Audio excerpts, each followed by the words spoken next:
Hi my frogs, and welcome back to my channel. Today we'll be reading Cold as Ice by Kilkenny Girl on AO3. This fic is a one-shot with 1,029 words, and yeah, I think you guys will enjoy it. Now let's not waste any more time and get into it. Fuyumi finally snapped an iced endeavor. Her journal and entries reveal why and how. Fuyumi Todoroki stared at her restraints as she was hauled off to Mustafa mental health institution in the back of a heavily guarded transport truck. After months of investigation and trials, it was found she was guilty of the death of her father, the pro-hero Endeavor. The strongest evidence found was her journal, which not only said outright that she killed him, but also brought her father's abuse to the light of day. Fuyumi was finally deemed mentally unstable and being sent to live at the same institution as her mother.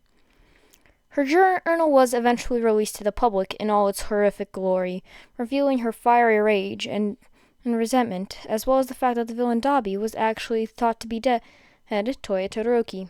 Newspapers all across Japan published excerpts of Fuyumi's writing. The most used pages were some of the most energized. Dear Diary, as the days go on, it's getting harder and harder to hide how I feel about Father. I always have to hide behind this smiling mask of fake optimism, but it can only do so much. Ever since he became the #1 pro-hero, my rage has been harder to keep hold of, especially when he brags about it. As you know, I've been working on plans to get rid of the monster, but the best one will have to wait until winter. The evidence of my quirk can be written off as just weather around that time. Another reason why that needs to go is because Shoto and another student from his class have been growing fond of each other. I fear that if Father survives long enough, he'll try to pawn off Sho into a quirk marriage, just like the one between him and Mother. His villainy cannot continue down the line. Dear Diary, Toya isn't dead. Apparently, my darling twin brother had help faking his death with his newfound friends from the unsavory crowd he fell in with during middle school. All those years I've mourned for him. He was off Gallivanting under the name Dabi. On one hand, I'm glad he actually managed to escape from Father's clutches, but on the other, he left me to take care of Natsuo and Shoto by myself. When I was younger, I always wished I could just leave Father's abuse behind me. I guess I wasn't the only one who had that wish. I've kept the secret safe from Father, but I didn't hesitate to tell Natsuo or Shoto. Even with as much damage Dabi has done, they still deserve to know that Toya is alive.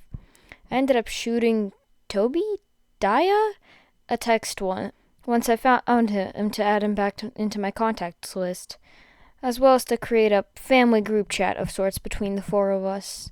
I would include Mom as well, but I fear she isn't mentally stable enough to handle the news. However, I will definitely tell her when she is. Anyways, I'll have to go now. The soba I've been preparing is almost finished. Dear Diary, it has been a couple months since we've discovered that Toya was actually Dabi. Life has been marching on, albeit at a slower pace. Father has to go on business trips or sleep in his office more and more, so I've been able to bring Dabi in for weekly family meals. The first time Toya came, Shoto had brought Midoriya. The last time I've seen Toya act this sheepish was when he tried to ask his crush out back in middle school. It was felt a bit heart-wrenching when everyone left afterwards, but at least it wasn't for as long as last time. Mother seems like she's been doing better lately, becoming more lucid and all. Natsu, Shoto, and I have been visiting her every few days to help her memory, along with seeing if she'll want to spend a few days out of the institution for the holidays. We won't keep her at Father's, thank God, but instead she'll stay with Natsuo for a few nights at his apartment. During the day, we'll take her around town for some shopping, delectable food, or maybe even catch a movie or two. We might even convince Toya to tag along in disguise to gently break the news to her. Dear Diary, Father came back earlier than expected. Toya, Natsuo, Mother, and I were watching a marathon of those old Star Wars movies from centuries ago when he came bursting through the door. When he saw Toya, he nearly incinerated him, but luckily Mother and I were on either side of him. I did the only thing I could think of doing, and that was freezing Father's feet to the floor. Toya managed to escape through a window, but we couldn't follow him. Father's absolutely furious, enough to the point where we're all scared for our safety around him. I have to go through with my plan earlier than I thought. Dear Diary, Today was the day I finally killed my father. Months' worth of planning and scheming bore the bitter fruit of victory, but that fruit was nothing but sweet to me. When father was getting ready to leave the house and head to his agency, a building, I woke up and acted like I had started my daily routine. When I opened the front door to check the mail, I used my quirk to cover the front steps in a thin layer of ice. It took me a while to regain feeling in my fingers. When father walked out that door to head to the agency, he slipped on my ice and broke his neck on the edge of the top step. He died on impact. And I called the authorities to throw off suspicion off of myself before letting Shoto and Natsuo know what happened. I also sent a text to a certain cremation-based criminal letting him know that I had beaten him to the punch. I have to go for now. Shoto's bringing Midoriya over here. They look absolutely adorable together. Sincerely, Fuyumi. Okay, guys, so that was Cold as Ice. Again, I apologize if the fic is a little short. I just really wanted to get it out to you guys since I found it a couple days ago.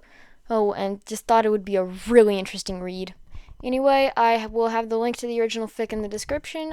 Please go leave comments or kudos for the original author, because it is really it's a pretty good fic.